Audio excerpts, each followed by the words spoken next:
सारे को डेट कहाँ गया वो? इनको फोटो मेरे को सेंड दे।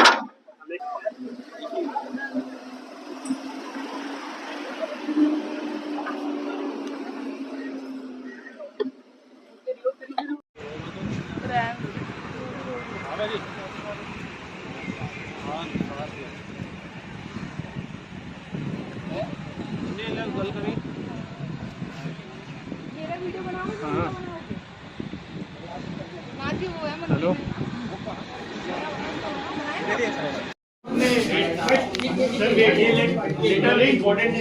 ये पत्र दिखाना चाहूंगा कि हमने 7 अगस्त को, जबकि हमारे स्वदेशी मूवमेंट के पूरे 120 वर्ष पूरे हुए थे, माननीय राष्ट्रपति यूएसए ट्रम्प साहब को लिखा था और जिसमें यही बोला था मैंने कि यदि आपने ऐसा किया तो हम बहिष्कार शुरू करेंगे, और 140 करोड़ भारतीयों ने बहिष्कार किया तो अमेरिका के साथ कैसा रहेगा, उनकी कंपनी के साथ कैसा रहेगा, तो इसकी कॉपी हम आपको देंगे।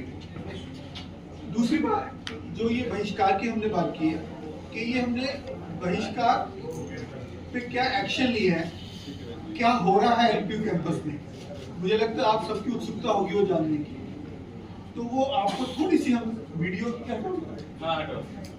ये आपको वीडियो के माध्यम से दिखा रहे हैं और उसके बाद वो आपको वीडियो की हम कॉपी भी देंगे। तो पहले एक बार देखिए, उसके बाद हम कुछ चलेंगे। आज ट्रम्प साहब ने भारत से एक्सपोर्ट पर 50% टैरिफ लागू कर दिया है। मैंने 7 अगस्त को ट्रम्प साहब को लेटर लिख के निवेदन किया था कि वो इस तरीके का काम ना करें और भारत से मिलकर इसका हल ढूंढें, लेकिन लागू हो गया।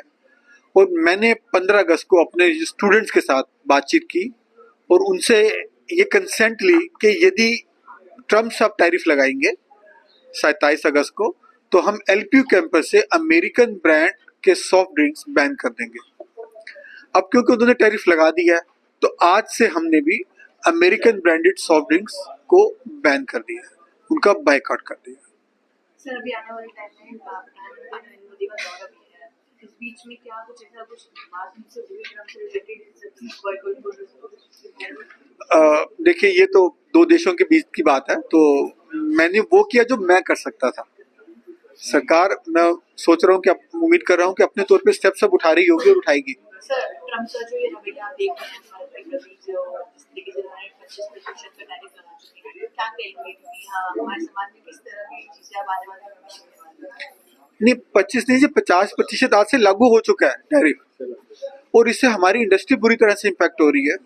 हमारी पंजाब की इंडस्ट्री भी इम्पैक्ट हो रही है, टेक्सटाइल इंडस्ट्री है, हमारी गारमेंट इंडस्ट्री है, स्पोर्ट्स इंडस्ट्री है, हैंड टूल इंडस्ट्री है और इक्विपमेंट इंडस्ट्री है, तो ये बुरी तरह से अफेक्ट हो रही है।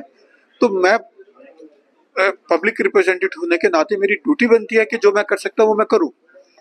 तो मुझे समझ आ रहा था कि मैं ये ऐसा काम करूँ जो चाहे छोटा है, एक सागर में बूंद के समान है, लेकिन मैं कोशिश तो करूँ। तो वो कोशिश मैंने की है कि हम एलपीयू कैंपस से अमेरिकन सॉफ्ट ड्रिंक्स को बैन करें, उनकी ब्रांडेड सॉफ्ट ड्रिंक को सारों को हम बैन कर दें। अशोक जी, देखा जाए भारत में तो उसका फर्क पड़ ही रहा है, मगर अमेरिका में जो भारतीय रह रहे हैं उनकी जिंदगी पर कितना इसका प्रभाव पड़ेगा? देखिए, जो भारतीय अलग अलग तरीके से रह रहे हैं, कुछ बिजनेस कर रहे होंगे, कुछ जॉब कर रहे होंगे, कुछ प्रोफेशनल्स होंगे, तो जो भारत पे टैरिफ लगा है शायद उनको तो डायरेक्ट इम्पैक्ट नहीं पड़ेगा, लेकिन क्योंकि भारतीयों का दिल तो भारतीयों के साथ ही है, तो उनके जो भाव है वो बिल्कुल हर्ट होंगे कि उनका देश भारत के साथ गलत तरीके से पेश आ रहा है, दोगली नीति अपना रहा है, भारत को आर्थिक जो आज़ादी है उस पर प्रहार करने की कोशिश कर रहा है। तो मैं समझता हूँ जितने भी भारतीय दुनिया में कहीं भी हैं, उन सबको इस चीज़ के लिए दुख है और वो भारत के साथ है। कई वीडियोस वायरल हो रहे हैं, वीडियो आ रहे हैं चाहे अमेरिका से ही आए, उसमें जो ड्राइवर्स हैं वो कह रहे हैं इस टैरिफ से उन पर ही फर्क पड़ता है, उनकी सैलरी पर फर्क पड़ रहा है। देखिए, मुझे उसके बारे में पूरी जानकारी नहीं है, लेकिन यदि आप ऐसा कह रहे हैं तो जरूर होगा।